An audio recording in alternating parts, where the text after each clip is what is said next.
আসসালামু আলাইকুম রহমতুল্লাহ। বন্ধুরা, আপনারা অনেকেই সাদ্দাতের বেহেশত তৈরির ঘটনা শুনেছেন, অনেকের কাছেই শুনেছেন সাদ্দাতের বেহেশত তৈরি এবং তার করুণ পরিণতি।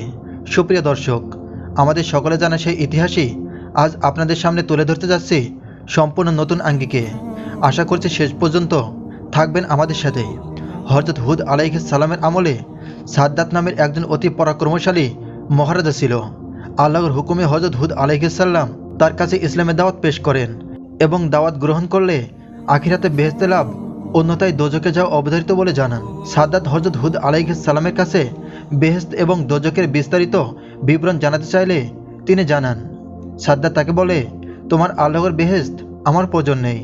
বেহেশতের যে নিয়ামত এবং সুখ শান্তির বিবরণ তুমি আমাকে দিলে, অমন বেহেশত আমি নিজেই পৃথিবীতে বানিয়ে নেব, তুমি দেখে নিও। হযরত হুদ আলাইহিস সালাম তাকে হুঁশিয়ার করে দিয়ে বললেন, আল্লাহ পরকালে যে বেহেশত তৈরি করে রেখেছেন, তোমার বানানো বেহেশতেও তার ধারে কাছে যেতে পারবে না। অধিকন্তু তুমি আল্লাহর সাথে পাল্লা দেওয়ার জন্য নিশ্চয়ই অভিশপ্ত হবে। কিন্তু সাদ্দাত কোনো হুঁশিয়ারের তোয়াক্কাই করল না। সে সত্যি দুনিয়ার উপর একটি সুরম্য বেহেশত নির্মাণের পরিকল্পনা করল। তার ভাগ্নে জোয়াক্তাদি তখন পৃথিবীর অপর প্রান্তে এক বিশাল সাম্রাজ্যের অধিকারী ছিল। অধিকন্তু পারস্য সম্রাট জামশেদের সাম্রাজ্য দখল করে সে প্রায় অর্ধেক দুনিয়ার প্রতাপশালী সম্রাটে পরিণত হয়েছিল। মহারাজা সাদ্দাত সম্রাট জোহাক্তাদিকে চিঠি লিখে তার বেহেশত নির্মাণের পরিকল্পনা জানালো। অতবার তাকে লিখল যে, তোমার রাজ্যে যত স্বর্ণরৌপ্য, হীরা জহরত এবং মণিমাণিক্য আছে তা সংগ্রহ করে আমার দরবারে পাঠিয়ে দাও। আর মেশক আম্বর জাতীয় সুগন্ধি দ্রব্য যত আছে তাও পাঠিয়ে দাও। অন্যান্য মহারাজাদের কাছেও সে একই রকম চিঠি লিখল এবং বেহেশত নির্মাণের পরিকল্পনা জানিয়ে সবাইকে প্রয়োজনীয় নির্মাণ সামগ্রী পাঠানোর জন্য আদেশ জারি করল।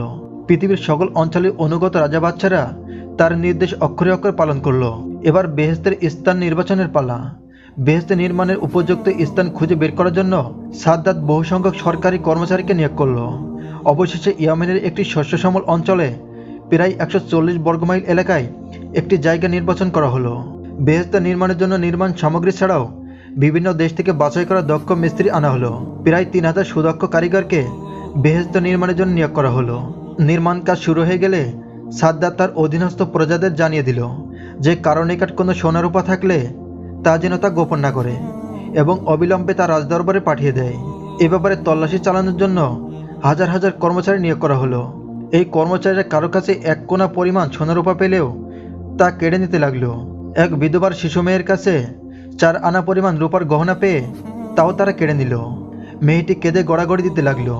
তা দেখে বিধবা আল্লাহর নিকট ফরিয়াদ জানালো, হে আল্লাহ, এই অত্যাচারী রাজাকে তুমি তার বেহেশত ভোগ করার সুযোগ দিও না। দুঃখিনী মজলুম বৃদ্ধার এই দোয়া সম্ভবত কবুল হয়ে গেছিল। অন্যদিকে মহারাজা সাদ্দাতের বেহেশত নির্মাণের কাজ ধুমধামের সঙ্গে চলতে লাগলো। বিশাল ভূখণ্ডের চারিদিকে 40 গজ জমি খনন করে মাটি ফেলে মর্মর পাথর দিয়ে বেহেশতের ভিত্তি নির্মাণ করা হলো। তার উপরে সোনা ও রূপার ইট দিয়ে সেখানে নির্মাণ করা হলো প্রাচীর। প্রাচীরের উপর জমরদ পাথরের ভীম ও বার্গার উপর লাল বর্ণের মূল্যবান আলমাস পাথর ঢালাই করে প্রাসাদের ছাদ তৈরি করা হলো। মূল প্রাসাদের ভিতরে সোনা এবং রূপা কারুকার্য খচিত ইট দিয়ে বহু সংখ্যক ছোট ছোট দালান তৈরি করা হলো। সে বেহেশতের মাঝে মাঝে তৈরি করা হয়েছিল সোনা এবং রূপার গাছগাছালি এবং সোনার ঘাট এবং সোনা রূপায় তীরভাতা পুষ্করিণী এবং নহরসমূহ। তার কোনোটি দুধ, কোনোটি মধু, আবার কোনোটি শরাব দ্বারা পূর্ণ ছিল। বেহেশতের মাটির পরিবর্তে শোভা পেয়েছিল সুবাসিত মেশক আম্বর এবং মূল্যবান পাথর দ্বারা তার মাঝে নির্মাণ করা হয়েছিল। বেহেশতের প্রাঙ্গণ মণিমুক্ত দ্বারা ঢালাই করা ছিল। বর্ণিত আছে, এই বেহেশত নির্মাণ করতে প্রতিদিন অন্তত 40,000 গাধার বোঝা পরিমাণ স্বর্ণরৌপ্য নিঃশেষ হয়ে যেত।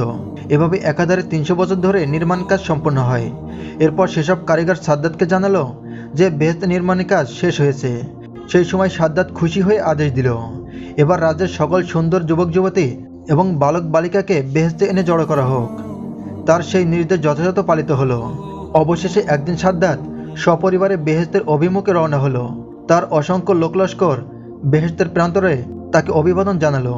সাদ্দাত অভিবাদন গ্রহণ করে বেহেশতের প্রধান দরজার কাছে গিয়ে উপনীত হলো। একজন অপরিচিত লোক বেহেশতের দরজায় দাঁড়িয়ে আছে। সাদ্দাত তাকে জিজ্ঞাসা করলো, তুমি কে? লোকটি বলল, আমি মৃত্যুর ফেরেশতা আজরাইল। সাদ্দাত বলল, তুমি এখন এখানে কি উদ্দেশ্যে এসেছো? আজরাইল বললেন, আমাকে নির্দেশ দেওয়া হয়েছে তোমার জান কবজ করার। সাদ্দাত বলল, আমাকে একটু সময় দাও, আমি আমার তৈরি পরম স্বাদের বেহেশত একটু প্রবেশ করি এবং এক নজর ঘুরে দেখি। সেই সময় আজরাইল বললেন, তোমাকে এক মুহূর্ত সময়দানের অনুমতি নেই। সাদ্দাত বলল, তাহলে অন্তত আমাকে ঘোড়া থেকে নামতে দাও। আজরাইল বললেন, না, তুমি যে অবস্থায় আছো সে অবস্থায় তোমার জান কবজ করা হবে। সাদ্দাত ঘোড়া থেকে এক পা নামিয়ে দিল, কিন্তু তা বেহেশতের চৌকাঠ পর্যন্ত স্পর্শ করতে পারল না। এই অবস্থায় তার মৃত্যু ঘটল। তার বেহেশতের আশা চিরতরে নির্মূল হয়ে গেল। ইতিমধ্যেই আল্লাহর নির্দেশে হযরত জিবরাইল আলাইহিসসালাম এক প্রচণ্ড আওয়াজের মাধ্যমে সাদ্দাতের বেহেশত এবং লোকলস্কর সবকিছুই ধ্বংস করে দিলেন। এভাবে সাদ্দাতের রাজত্ব চিরতরে নিশ্চিহ্ন হয়ে গেল পৃথিবীর বুক থেকে। প্রিয় দর্শক, এই ছিল আমাদের আজকের ভিডিও। আশা করছি আমাদের এই ভিডিওটি আপনার অনেক ভালো লেগেছে। ভিডিওটা ভালো লেগে থাকলে অবশ্যই লাইক দিন এবং অনেক অনেক শেয়ার করুন। আর এখনও আমাদের চ্যানেলটি সাবস্ক্রাইব না করে থাকলে এখনই চ্যানেলটি সাবস্ক্রাইব করে পাশে থাকা বেল আইকনটি ক্লিক করুন। এতে করে আমাদের নতুন ভিডিও নোটিফিকেশন সবার আগে পৌঁছে যাবে আপনার কাছে। এতক্ষণ ধরে আমাদের ভিডিওটি দেখার জন্য আপনাদেরকে অনেক ধন্যবাদ। আল্লাহ হাফেজ।